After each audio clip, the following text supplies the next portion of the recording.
Hi, I'm Tara from Wild Bird Farm. I grow here in Zone 5 in central Iowa in the United States. Join me today as we talk all about storing dahlias.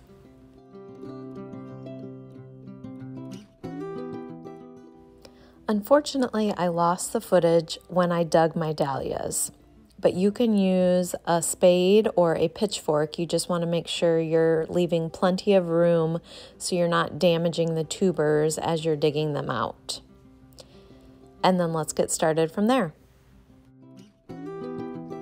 I do a lot of my washing and dividing outside in our shop.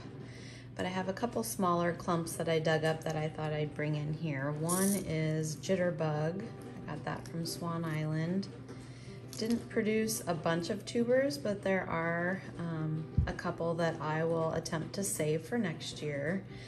I want to clean up some of these little pieces of roots, so you don't need those for storage. This is sort of a tuber hanging onto another one. I'll clean that up. But first I want to give it a good spray to kind of see what I'm working with, and then I'll divide it. Here's a good visual showing the parts of a tuber: the eye, neck, and body. You need all three pieces in order to have viable blooms. So here I am starting to clean up the tuber clump, getting rid of any of those roots and any of the tubers that have broken necks. If you snip off the end of a tuber, it generally isn't a big deal, and it just needs a little bit of time to callus and dry over.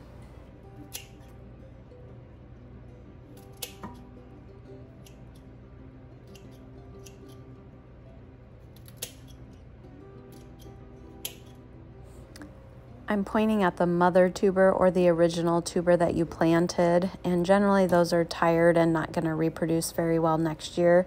So if you can get at them, go ahead and cut them off.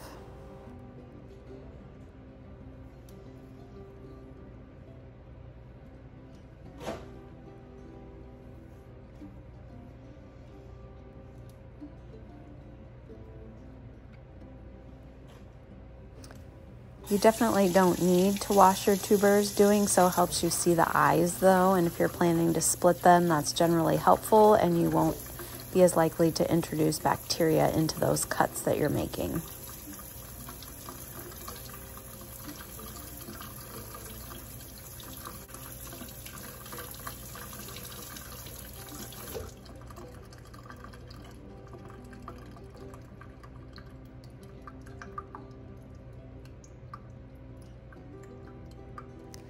So I identified where the eyes were, and I'm going to cut kind of down the center of the stem and hopefully remove that original tuber when I'm doing so.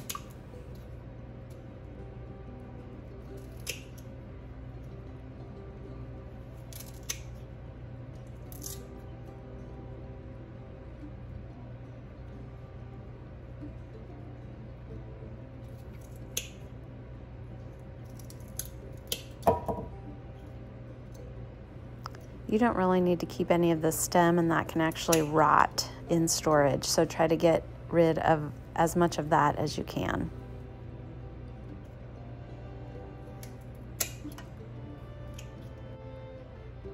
I could definitely leave this piece as is, but since I can see an eye on either side, I'm going to slice it right down the center.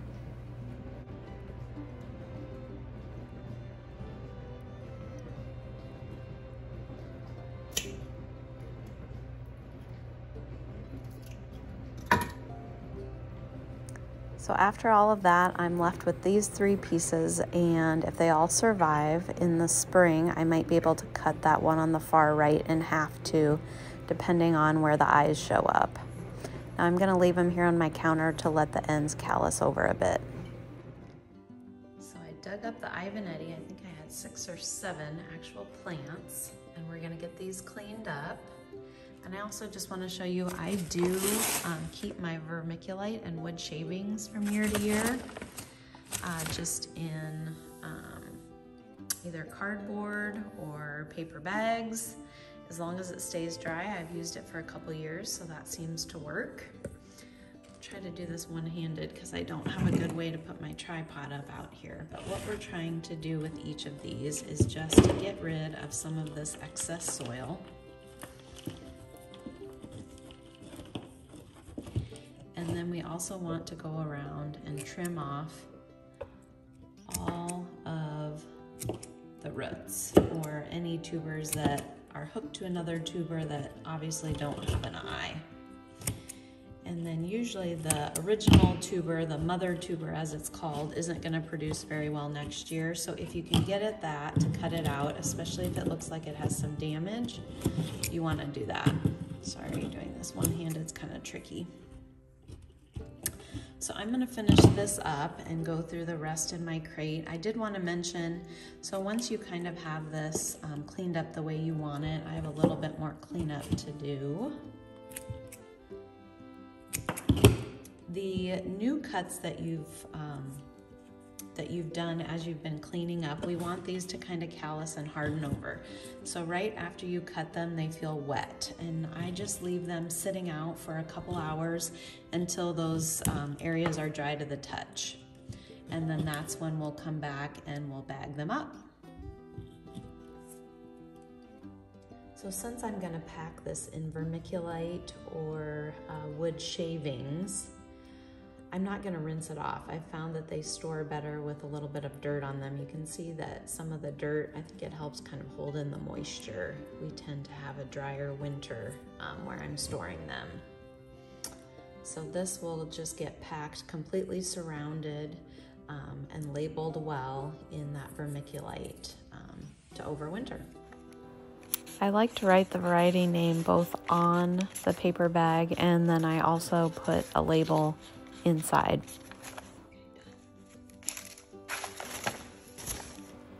This is a dusty job. I just layer layers of the wood chips or the vermiculite with the tuber clumps, and just take care to have the tubers not touching each other.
And I just loosely fold the paper down.